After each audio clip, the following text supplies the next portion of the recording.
నమస్తే, welcome to our channel. ఏపీలో అంగన్వాడీలకు good news చెప్పనుంది కూటమి సర్కార్. ఎన్నికల్లో ఇచ్చిన హామీని అమలు చేసేందుకు రెడీ అయింది. అంగన్వాడీ కార్యకర్తలు, ఆయాలు ఏళ్లుగా ఎదురుచూస్తున్న గ్రాట్యుటీ అమలుకు ఆమోదం తెలిపింది. నెల రోజులుగా దీనిపై కసరత్తు చేస్తూ ఇటీవలే ఈ నిర్ణయం తీసుకుంది. గత 5 ఏళ్లు అధికారంలో ఉన్న వైసీపీ ప్రభుత్వం గ్రాట్యుటీ అమలును కేంద్రంపై నెట్టేస్తూ కాలాన్ని గడిపేసింది. అంగన్వాడీలు 50 రోజుల పాటు రోడ్డెక్కి ధర్నాలు చేసిన జగన్ సర్కార్ పట్టించుకోలేదు. గత ఎన్నికల్లో గ్రాట్యుటీ అమలు చేస్తామని ప్రకటించిన కూటమి ప్రభుత్వం అధికారంలోకి వచ్చిన 8 నెలల్లోనే ఆమోదం తెలిపింది. గ్రాట్యుటీపై కేంద్రానికి లేఖ రాస్తూనే సొంతంగా అమలు చేసేందుకు సిద్ధమైంది కూటమి సర్కార్. ఎమ్మెల్సీ ఎన్నికల కోడ్ ముగిసిన తర్వాత అధికారికంగా జీవో ఇవ్వనుంది. గ్రాట్యుటీ అమలుతో రాష్ట్ర ప్రభుత్వంపై ఏటా 10 కోట్ల అదనపు భారం పడనుంది. ఈ నిర్ణయంతో లక్షలాది మంది అంగన్వాడీ కార్యకర్తలు, ఆయాలకు లబ్ధి చేకూరనుంది. రాష్ట్ర వ్యాప్తంగా దాదాపు 55,607 అంగన్వాడీ కేంద్రాలు ఉన్నాయి. ఇందులో దాదాపు 1,00,000 మంది అంగన్వాడీ కార్యకర్తలు, ఆయాలు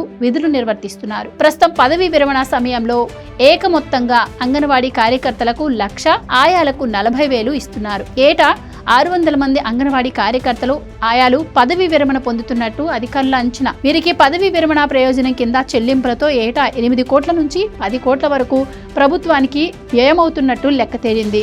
గ్రాట్యుటీని అమలు చేస్తే ఎన్ని సంవత్సరాలు సర్వీసులో ఉంటే సంవత్సరానికి 15 రోజుల వేతనం చొప్పున గ్రాట్యుటీ కింద ఇస్తారు. ప్రస్తుతం అంగన్వాడీ కార్యకర్తలకు 11,500 వేతనం. ఇందులో 15 రోజుల వేతనం అంటే 5,775 రూపాయలు వస్తాయి. అంగన్వాడీ కార్యకర్తగా విధుల్లోకి తీసుకునేందుకు గరిష్ట వయసు 35 ఏళ్లు. 62 ఏళ్లు వచ్చే వరకు ఆమె విధుల్లో ఉండి పదవి విరమణ చేస్తే 27 ఏళ్లు సర్వీసులో ఉన్నట్టు. ఆ ప్రకారం ఆమెకు 1,55,000 గ్రాట్యుటీగా వస్తుంది. ఆయాకు నెలకు 7,000 కాగా వారి సర్వీసుకు అనుగుణంగా గ్రాట్యుటీ అందనుంది. ఏటా జరిగే పదవీ విరమణకు అనుగుణంగా వీరికి గ్రాట్యుటీ చెల్లింపులకు 20 కోట్లు ఖర్చవుతుందని అంచనా వేశారు. ఇక ప్రస్తుతం దేశవ్యాప్తంగా గుజరాత్, కర్ణాటక రాష్ట్రాల్లోనే అంగన్వాడీలకు గ్రాట్యుటీ అమలవుతోంది. గుజరాత్ రాష్ట్రానికి సంబంధించి కేసులో అంగన్వాడీలు గ్రాట్యుటీకి అర్హులని సుప్రీంకోర్టు గతంలో తీర్పిచ్చింది. ఆ తర్వాత కర్ణాటక అమల్లోకి తెచ్చింది. ఇక ఇటీవల రాష్ట్ర ప్రభుత్వం గ్రాట్యుటీ అమలుకు ఆమోదం తెలిపింది. ఎన్నికలకు ముందు అంగన్వాడీల పదవీ విరమణ వయసు 62 ఏళ్లకు పెంచారు. కాబట్టి